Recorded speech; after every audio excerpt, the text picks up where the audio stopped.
हाँ जी बच्चों, अस्सलाम वालेकुम। उम्मीद है आप सब खैरियत से होंगे।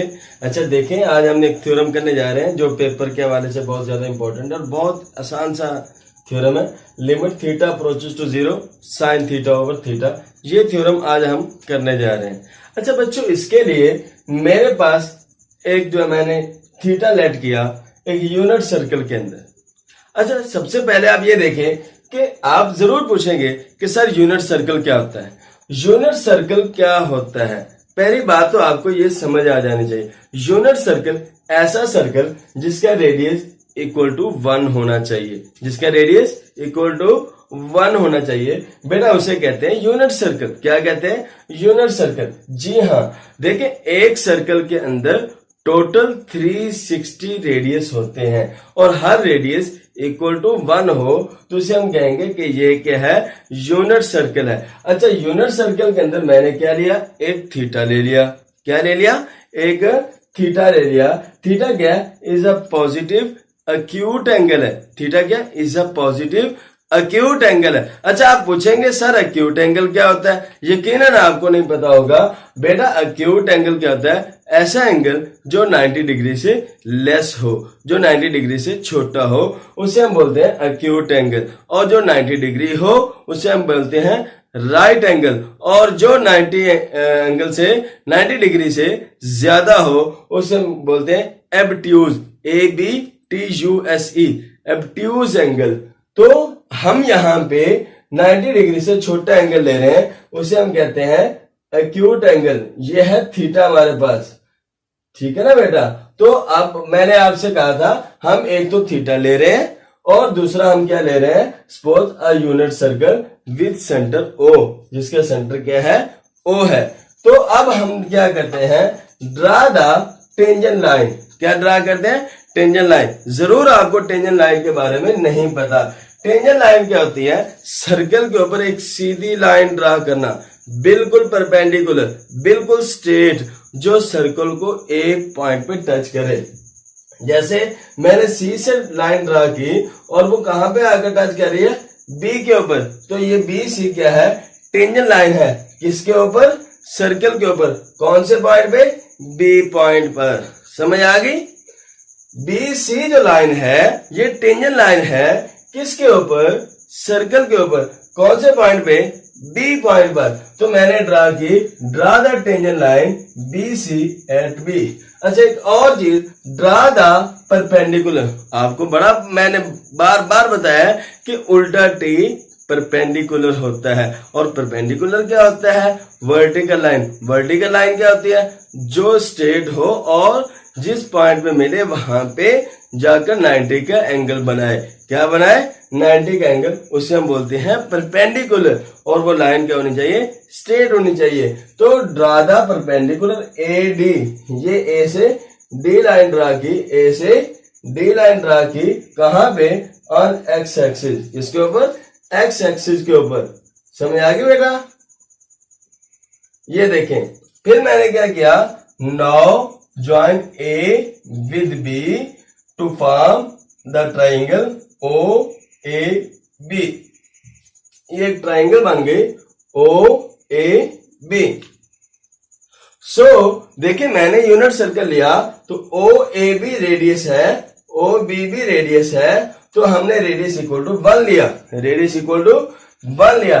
अब देखें फ्रॉम फिगर, तो मैं यहाँ इससे बेहतर आपको यहाँ पे गाइड कर सकता हूं।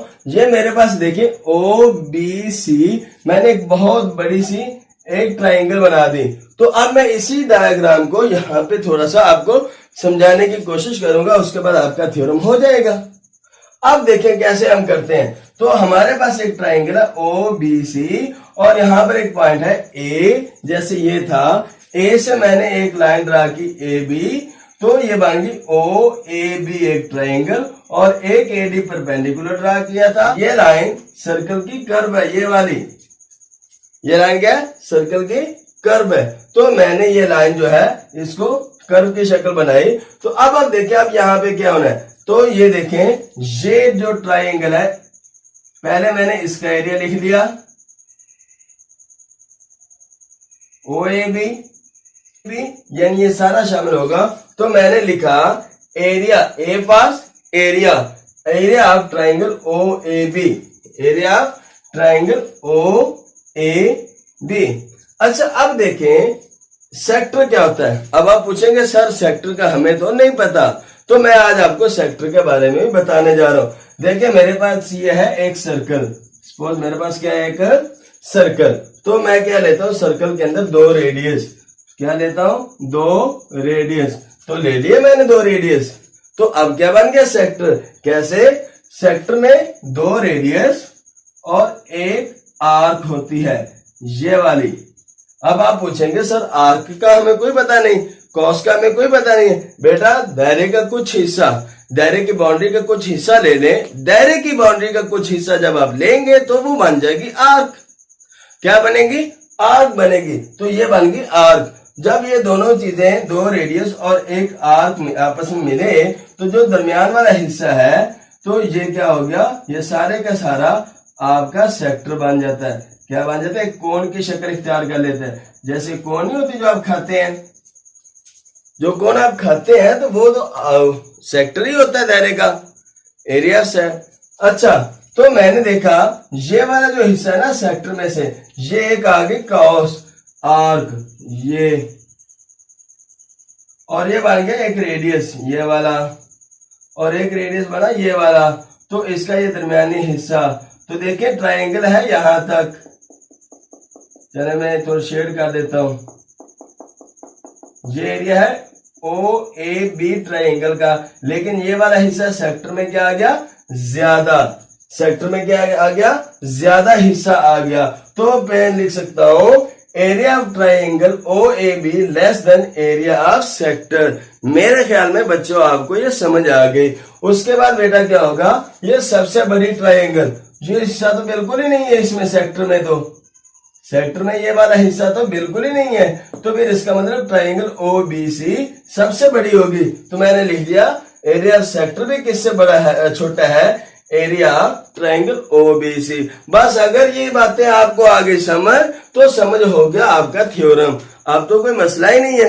अब मसला क्यों नहीं है, क्योंकि एरिया ऑफ ट्रायंगल हमें पता है क्या होता है, half perpendicular multiplied by base.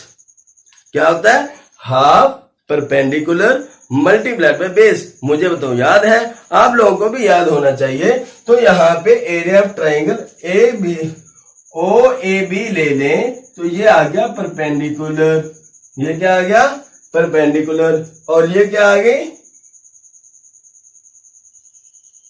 और सॉरी ये बेस, ये वाली। तो परपेंडिकुलर क्या है, ए डी, बेस क्या है, O B, A D O B, half A D ज़रब ओ बी। आ गया ना एरिया। तो मैंने कहा था ना, बस अगर ये बातें आगे ना समझ तो हो गया ना थ्योरम, लेस देन। अच्छा एरिया ऑफ सेक्टर क्या होता है, हाफ, हाफ और बेस का square into theta, half base का स्क्वायर इनटू थीटा। तो बेस मेरे पास है ओ बी, ओ से बी तक मेरे पास क्या है, बेस। बेस का मैंने ले लिया स्क्वायर, हाफ ओ बी का स्क्वायर इनटू थीटा।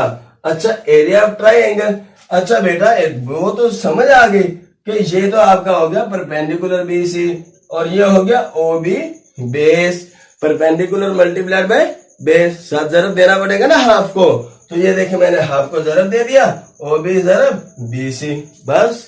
अच्छा अब आप देखें मैंने यहां लिखा ओ बी किसके इक्वल है, 1, half A D O B आ गया ना 1, less than half A B O B आ गया ना 1, 1 का square into theta, less than half O B आ गया ना 1 इंटू बी सी।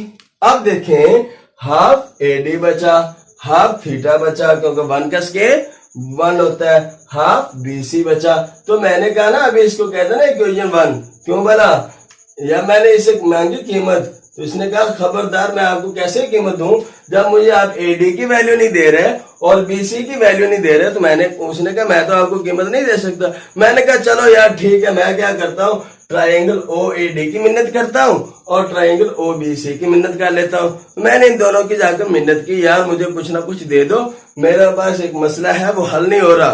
तो मैं उस मसले को हल करना चाहता हूं, तो आप मेहरबानी करें मुझे कोई ना कोई चीज दे दें। तो उन्होंने कहा ठीक है यार, हमारे पास है तो आप ले लें, अब हमें कौन सी इतनी बड़ी टेंशन की जरूरत है, या हमें कौन सी चीज की जरूरत है। तो मैंने कहा चले जी आ जाते हैं ट्राइंगल ओ ए डी के ऊपर, ओ ए डी के ऊपर। तो मैंने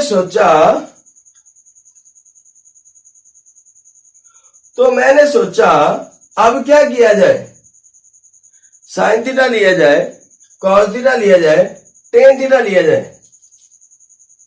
तो बात बनी ओ ए डी में, ये मेरे पास ओ ए मौजूद है, एक पूरी कीमत मौजूद है ओ ए, और एक मुझे चाहिए ए डी। अच्छा मुझे समझ आ गई, ये तो हो गया परपेंडिकुलर, ये हो गया हाइपोटेन्यूस, परपेंडिकुलर ओवर हाइपोटेन्यूस बन जाता है ना साइन थीटा, तो मुझे कीमत मिल जाएगी साइन थीटा की, तो बन जाएगी ए डी ओवर ओ ए। पता चला। अच्छा ओ ए किसके इक्वल होता है, 1 के, किसके इक्वल होता है, 1 के। तो मैंने जब यहाँ पे 1 लगाया, 1 को जब साइन थीटा से मल्टीप्लाई किया, तो उसने कहा मैं तो वही रहूंगा, क्योंकि ये 1 is a identity element of multiplication. 1 क्या है, मल्टीप्लिकेशन का आइडेंटिटी एलिमेंट है। जब वो किसी से मल्टीप्लाई होता है तो उसमें कोई फर्क नहीं पड़ता। तो ए डी किसके इक्वल आ गया, साइन थीटा के।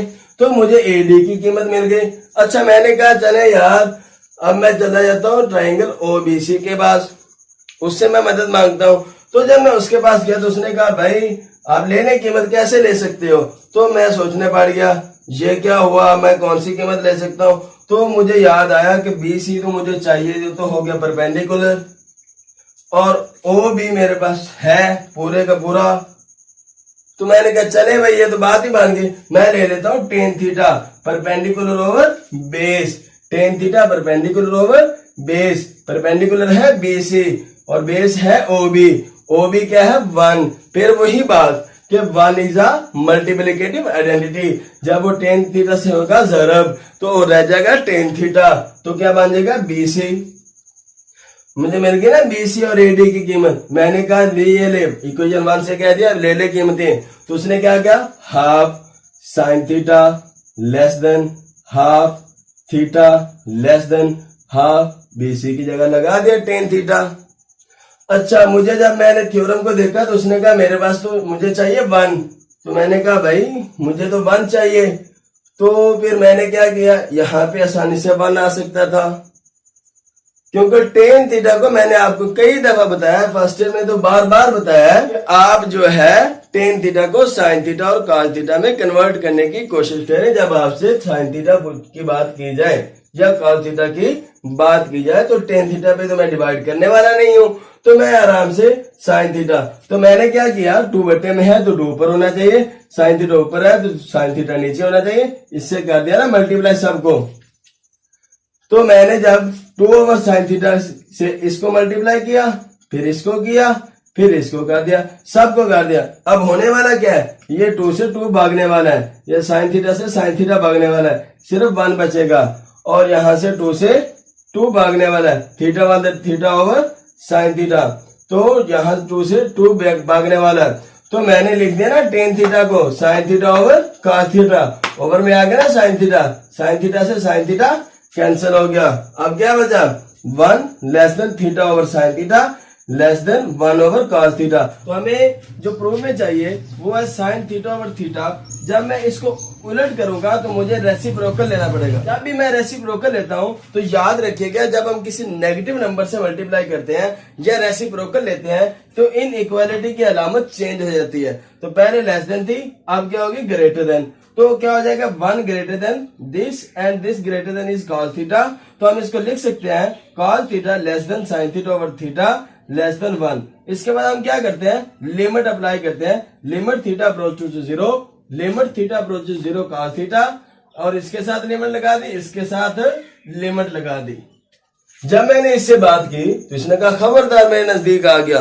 मैंने कितनी बार आपको बताया कि भाई जब मेरे पास 0 ओवर 0 फॉर्म हो या थीटा ओवर थीटा फॉर्म हो तब आप मेरे लिमिट अप्लाई नहीं कर सकते। तो मैं आपको थप्पड़ मारूंगा अगर आपने लिमिट अप्लाई की, तो मुझे ये मजबूरन वैसे की वैसे लिखनी पड़ी। तो मैंने इसको वैसे का वैसे लिख दिया। तो मैंने कहा मुझे तो चाहिए कीमत limit theta approaches to 0 sine theta over theta की, ये तो आ ही नहीं रही। तो मुझे याद आया एक बाबा जी है बाय सैंडविच थ्योरम। क्या? एक बाबा जी है सैंडविच थ्योरम। तो मैं चला गया इनके पास, मैंने कहा बाबा जी ये मसला बन गया, मुझे कुछ तवीज दो। तो बाबा जी ने मुझे एक खूबसूरत सा तवीज दिया। वो क्या था कि अगर लिमिट हो theta approaches 0 F of X less हो limit theta approaches 0 G of X less than हो limit theta approaches 0 H of x.